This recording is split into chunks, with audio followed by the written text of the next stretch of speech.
I want to share with you a little enjoyable project I've been working on, and it's kind of a continuation of something we've been talking about, and some of you may recognize it from recent episodes. The old letter D box. It's a box that we made, a sculptural box, and as the story went, it was originally designed for a friend who had a dog named Dexter. And Dexter, doggone it, went the way all dogs do. Doggone. And I was going to provide this as his box for ashes. So I tried to make something really cool, sculptural, but I never fully developed it because he ended up getting another box from the crematorium. In his grief, he forgot all about me working on this. Okay. But that's okay. So I wanted to work on this and play around with this sculptural form and complete this whole concept. And we had a blast hollowing this out, making this lid. And this is actually the prototype. This is in white pine.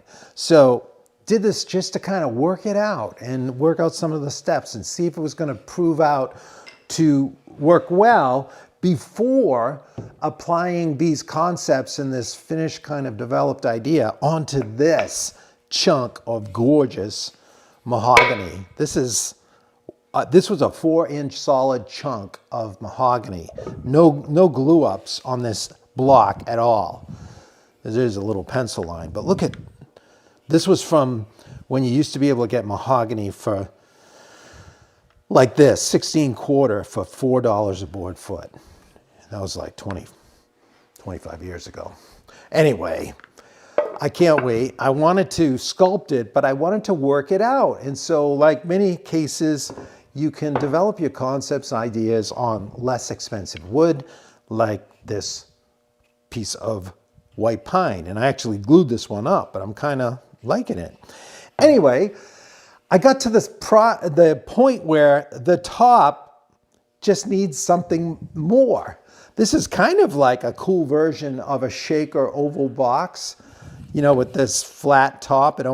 But it's got this shape. Some people have called it a lima bean, and I've not been too hurt by that. But others have gotten it and seen this script letter D in there, right? It's there. But what I want to do was carve the top. And I had this vision of this kind of sculptural contemporary thing. And I was mulling that over, how to do it. And I started making a few sketches. But the more I thought about it, I thought it almost feels like it needs some sort of swirl here. And so I started playing around with shapes. And I kept coming back to the natural forms. And you know, this is actually quite traditional. Natural forms have been used to ornament woodwork for ages. But in the 18th century, it was very common, especially influenced by Thomas Chippendale, to start including natural forms like leaves, acanthus leaves on furniture. But one of the most prominent, beautiful forms is the shell.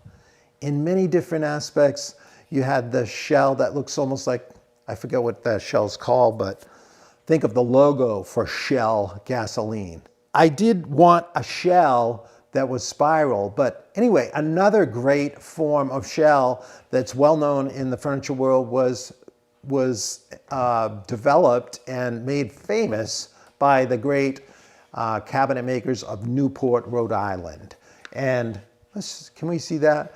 Sure. We've talked some about John Townsend in the past, and this 3-drawer block front chest features these beautiful shells that you have the inverted and the two, like the concave in the center and the two convex bordering each side.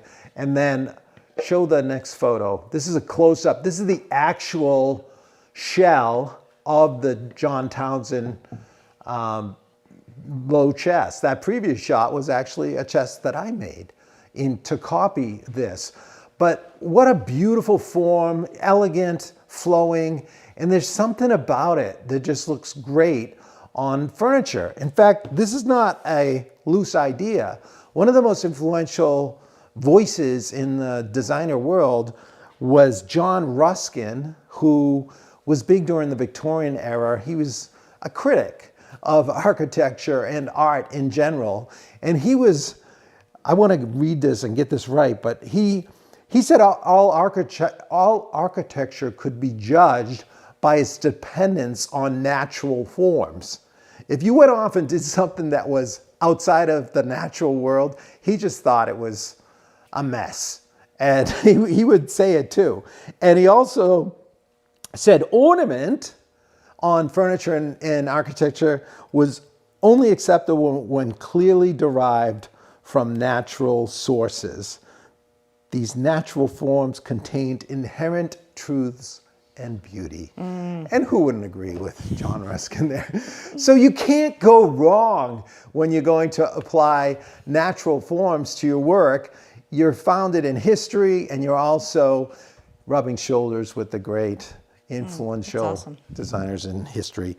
So when it came back to the box and I was thinking of these swirls, I thought, this needs almost like a spiral shell. And I started drawing these types of things. I'll cue that up. I just traced the box and I started working out what could be this lid. Should I put it down like this? I'll hold it up. That's good right there. Okay. So I was just doing these spirally things, and it was working, but you know, this felt a little too busy, too many lines, too many circles, and this was feeling better. I decided to do a little search on spiral shells. And so you get into these shapes, this Fibonacci series. It's a mathematical formula, actually. It's seen in nature over and over again in flowers, in shells, in the universe, in the Milky Way, right? I mean, it's everywhere. There's so many examples of these spirals. And so I thought, I want to do that, but I don't want one this busy. I wanted a little more. So when I looked up the shells, I saw one that looked similar to this one. And that had less going on. So it was like a larger curvature into an inner part. And I thought that might look good on this box. And so I drew another version that was a little simpler. If you're from the 60s, you probably go, hey man, I recognize that. That was like paisley everywhere, you know, dude. It was like that, right? I mean, isn't that kind of paisley-ish? Cool. Yeah. Is that what reminds you of? Yeah, it remind me of that, yep. When you were in your hippie days? I wasn't born yet. No. Sorry. Kimberly's a little younger than me. A little bit. But from my first marriage. He's lying. He's lying. All right, so we've got this spiral. Look, I thought it would work if I had this larger band coming over here, and then we went into the spiral. You may recognize this shape. It was very commonly popularized on violin heads, like the volute, this famous volute. On violins, they would carve it such that this center spiral of the volute would be proud. And it's beautiful, and it's quite an art to carve these well.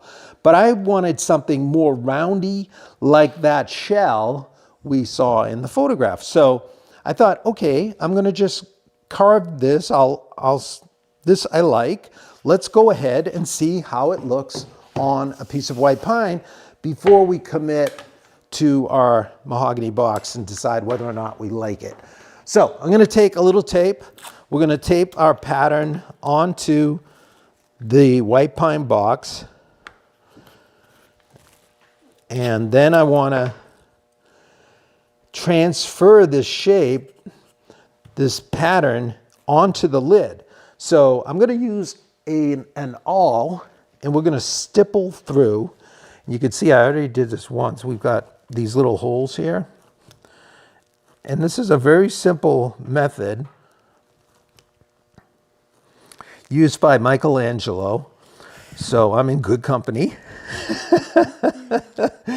He stole it from me, I think. No, but this is a way of transferring sketches onto larger panels and then painting.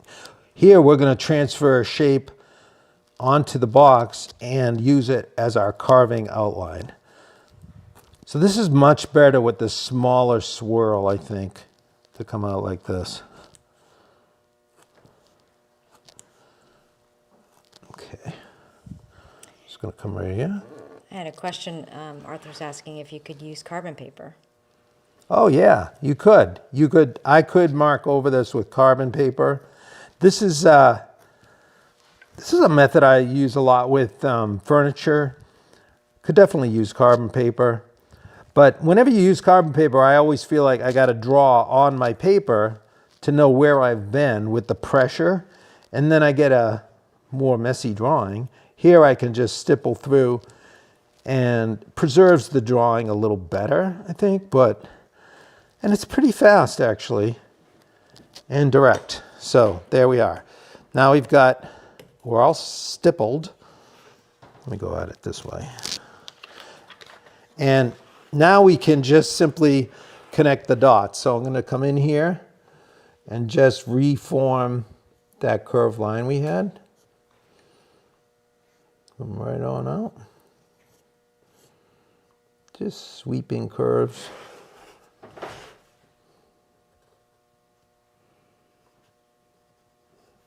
I'll lay this flat.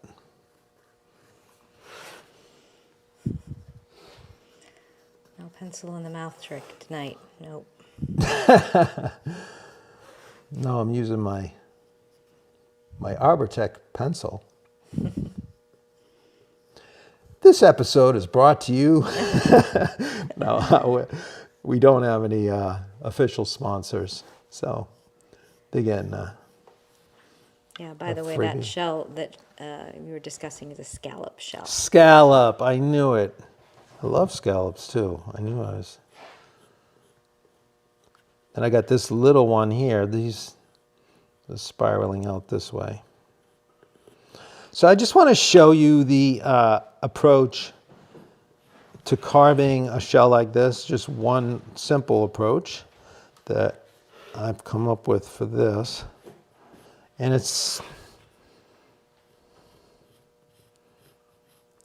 by no means a CNC method, but there we have it. So we're able to transfer our drawing onto our work pretty quickly that way.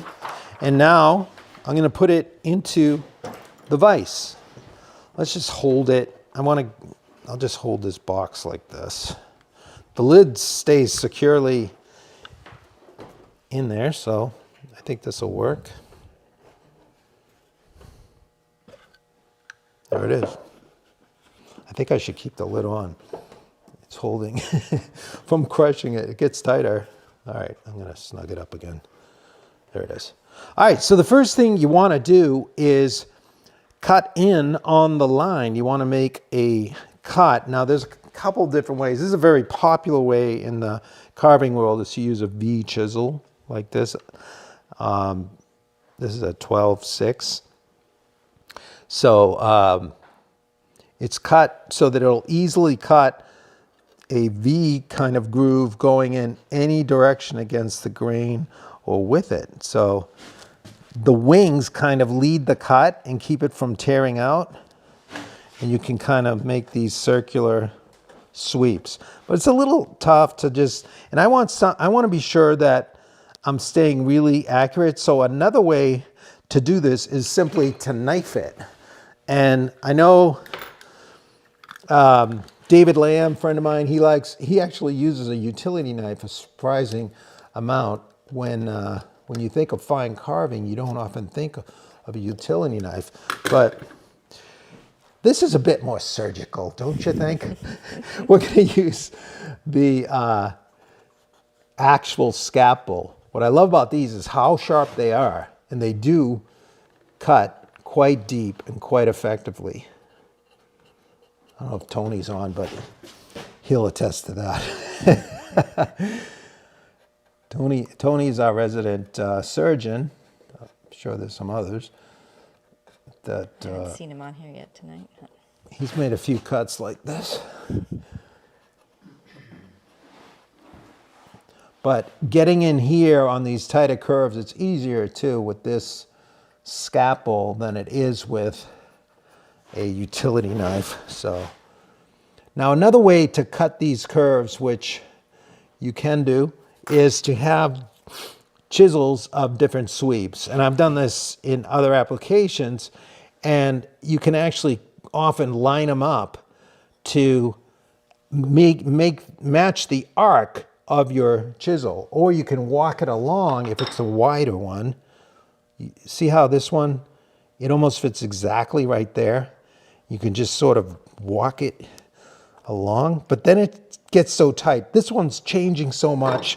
I'm just gonna knife this one, and I think we'll be fine just to do this little demo.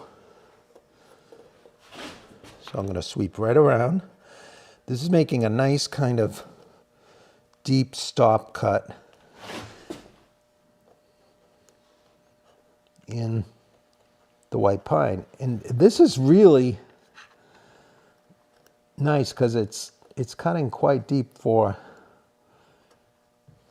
of course it is white pine, so here I'm going across the grain and now with it. It's a little,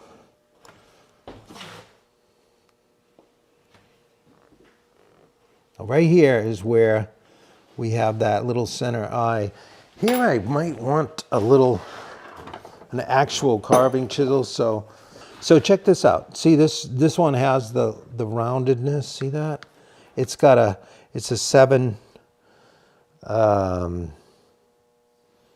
7 sweep, and it's a 6 millimeter. That's what the 7/6 means. So we're going to just set it right there. And I can make a straight cut down, and then I can use this and kind of walk it around, and it will, just going to use part of the corner now, and I can more easily sweep a nice curve with this in that tight area, right? So working it out that way. And then, did I already? Yeah, I did already hit that. I'm just going to sweep this one more time, a little bit deeper. Second time. It's a little easier because we've established the cut. I wanted to make this kind of like a deep, roundy, have these lobes rounded. There's a couple different ways of going about this. You can, and on a true volute, you kind of carve a cove on the inside and you leave a ridge up high here. So it's a cove cut. I wanted more the rounded like that shell to give it more of a softer rounded feel, an inviting box that has a distinct look of a seashell. So John Ruskin would be happy.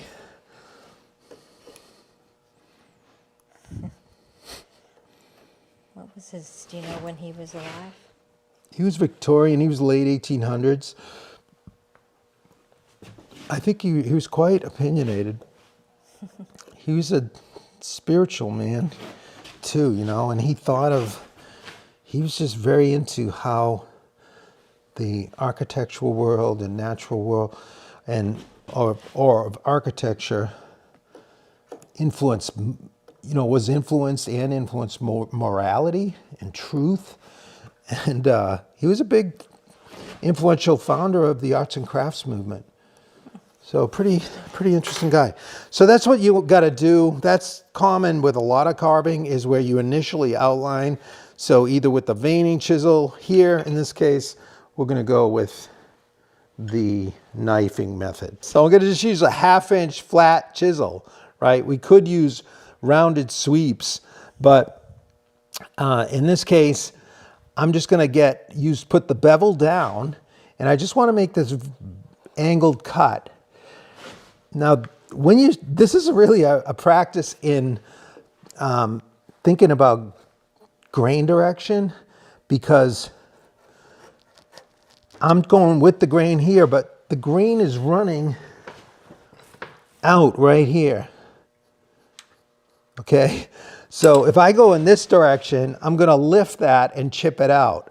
I have to come from behind it always. And this will fool you, like these spirals. It's really quite a lesson. And just these little relief cuts, this is kind of what I want, just to spin around here. Okay, we just start like this. Whoops, I'm lifting that, but I need to carve that anyway, so that's okay. Now I'm going to get into the inner turn here. Even this I want just a little round over.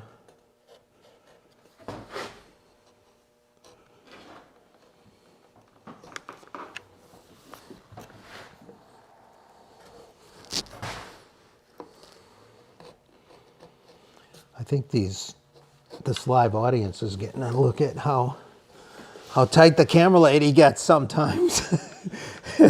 It's like, now they see why I get hit in the head with the light. But not happening right now. Okay, so I'm just kind of making this sweeping etched on the outside. Then we're going to come in here. And again, I'm thinking about that grain direction. That little center I want to leave up. I got to be careful I don't pull that up here.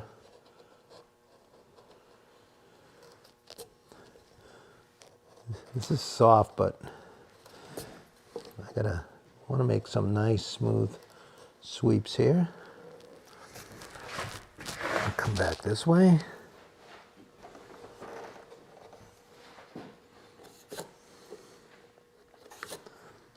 And then come back this way.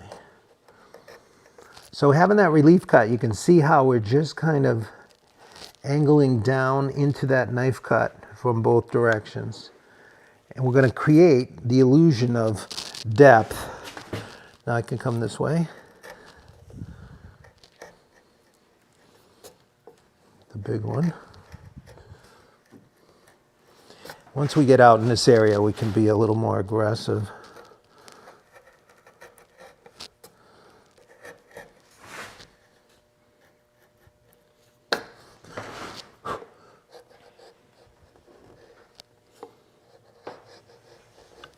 Start laying the chisel down a little more.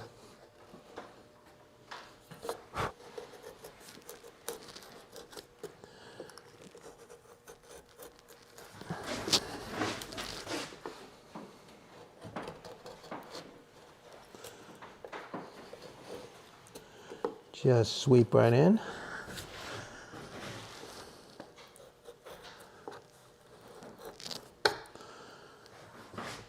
Now I can lay the chisel on the other side. You just sort of model the surface a little better.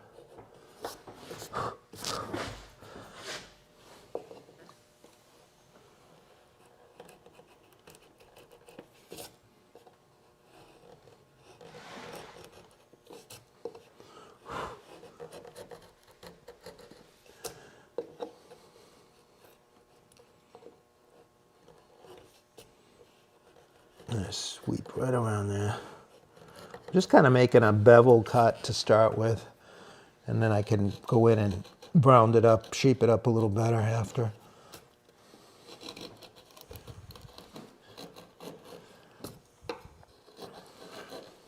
Wow, it's amazing how just a little depth makes such a difference. Yeah, I'm not going to do this whole day. I just want you guys to, obviously, we'd be here a while. 3 hours later.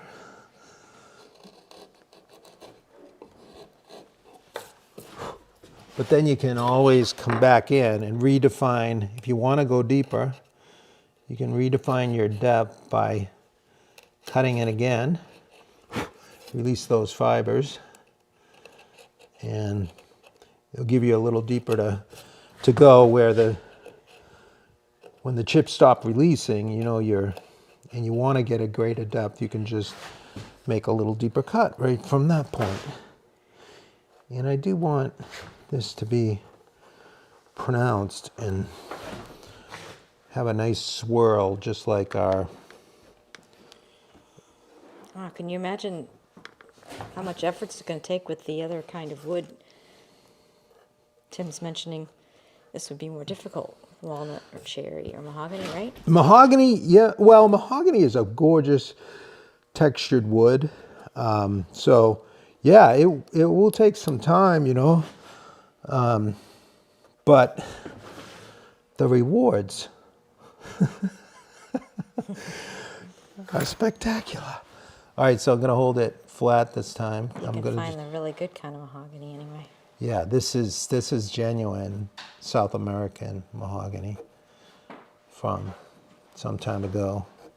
Whenever I'd have a big project, I would often get like the 16-quarter stock, and I would squirrel away these chunks that were cut-offs, but just big cut-offs and dense and beautiful. I'd always try to find the most dense, weighted stuff, so I had the richest color and just gorgeous stuff. So let's just try to refine this a little bit. We made the V cut. Now we're gonna come in and just clean this up a little bit more. So as we go out wider on this, it's going to be more rounded. So right here, I'm going to be getting just a little bit deeper. Then we're going to start taking it back here a little bit.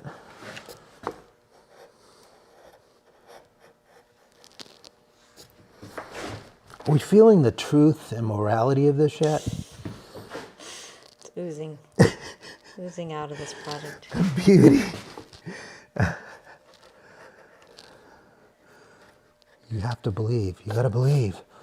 And keep going.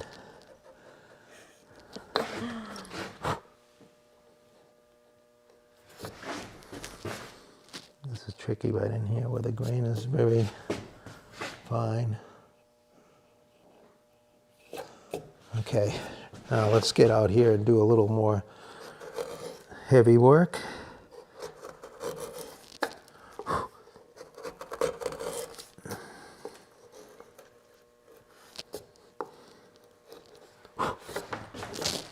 Come back this way. I have to get right here. Sorry. Let's see if I can get a good look at that.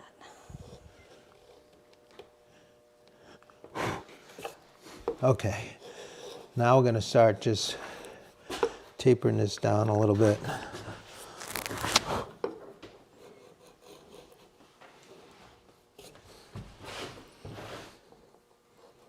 So just kind of keep working it like that and shaping this over. And when I come in here, I'm going to do both. This I feel like needs to be scooped out. You know, it's like then these will feel more rising as this inner area gets scooped. So I'll just take it down crudely right now. I'll get a gouge, like, what could we use? Try this. This is a 7 sweep 20 miller.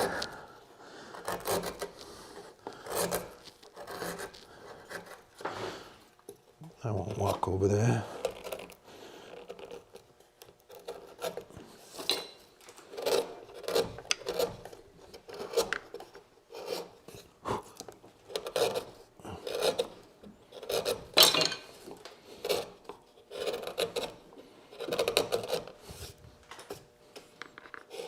So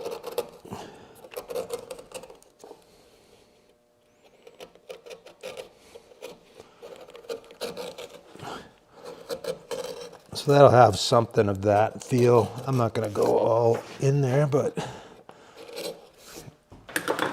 we just finish a little bit more around here. And then I'm going to round the edge actually with a spoke shave, something stronger to give us more of a rounded sense on this shell. So we could hit that more there and more in here. I want to be, just get to show you the, so that'll be rounding outward. And then out here, I'm going to make a depth line.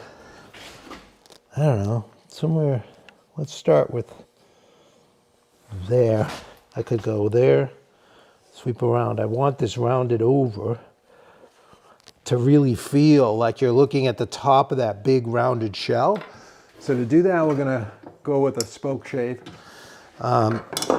First, we could get rid of some with a chisel more aggressively.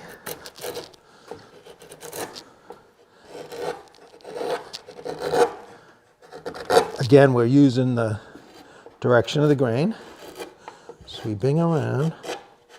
And come around this way.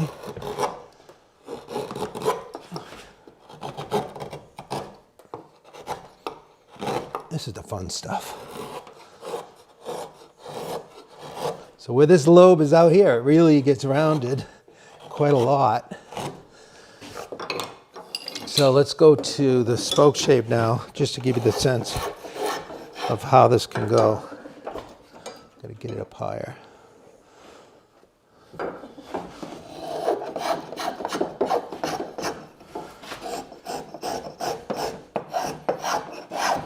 Wow. Changes everything. So this is kind of a coarse set spoke shave, so we're able to remove pretty fast and controlled.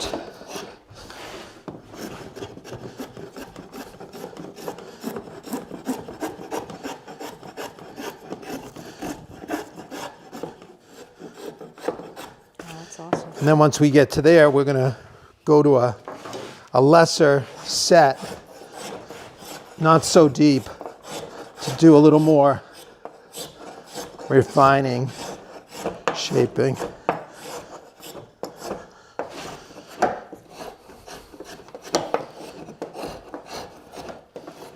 And then we want to transition this rounding, try to get rid of the flat area. Just come in very slight. So maybe we decide we want more roundedness, but we're starting to see this shell take shape. Let's see. I don't know if I want to do too much more in there. Yeah. So once I've detailed and gotten some more depth, then after I get really close, I just do a little sanding. I'm going to use, I'll use some 150 here just to give you an idea of what can happen. I could use rasps actually first. This is a number 50 Nicholson. So you could also clean up the roughness with a rasp.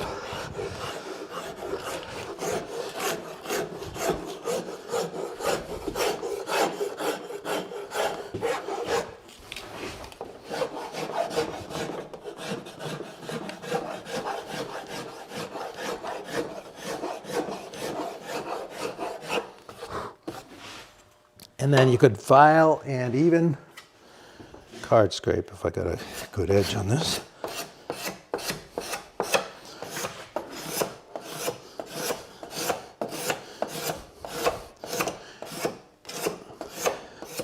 You can see how that can work, and then it can even work in here on these inner sweeps to smooth them out. See, I'm just laying it down. Careful of that point. Come around here.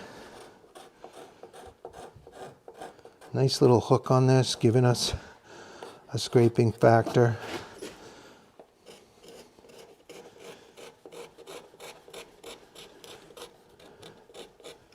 Softening it up. So then in this cove area, I would probably end up going to something more like this with this French curve for card scraping out that cove area. And like I said, that last part, we could sand. I could put a palm sander on this, but just to give you an idea how this can shape up pretty rapidly, we'll just sand in here in this little swirl. It's even cool how the grain on the pine is Yeah, it gives a sweep almost like Yeah. a shell, doesn't it? really neat. Yeah, that actually looks kind of Worked out great. quite Nautilus-y. I planned that.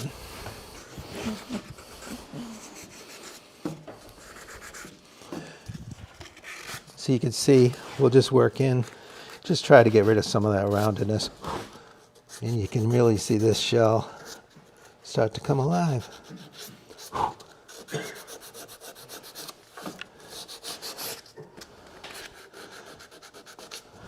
That's pretty. So here I'm rounded over. I do some more rounding here, obviously. But shells and relief carving are especially pleasing to look at in kind of a low light. But there you can kind of see the beginning of our shell motif. Quite different, right, from just plain and flat. Now there, I do have one that I pushed a little further. Let me show you that. And there, we've got the finished, close to finished shell. So you can see how it's relieved and how deep this cove gets here. Is that showing up on the camera all Yeah, right? it's nice. That's So amazing. you've got these double reliefs here, So cool. and there's Dexter. Just kidding. Not Dexter. It's going to go to another home, but this, I think, you know, really this would be cool, maybe even a milk paint, and to put some type of dark color in the inside. But the mahogany would have to be finished with natural mahogany and get that rich color going. All right, everybody. Well, hey, thank you so much for hanging out with us a little bit. I hope you enjoyed that as much as I did. If you enjoyed this content, please consider subscribing, liking, sharing, and most of all, check out epicwoodworking.com. Yeah. And the neighborhood. You gotta move into the neighborhood to get the best stuff. And you could maybe come to a class like this too. All right, everyone. Well, on behalf of our live studio audience, and of course, the ever-present, marvelous camera lady, I'm Tom McLaughlin. I look forward to seeing you next time right back here on Sharp Night Live. Good night, everybody. Good night, everyone. Thanks for hanging in. See you next week.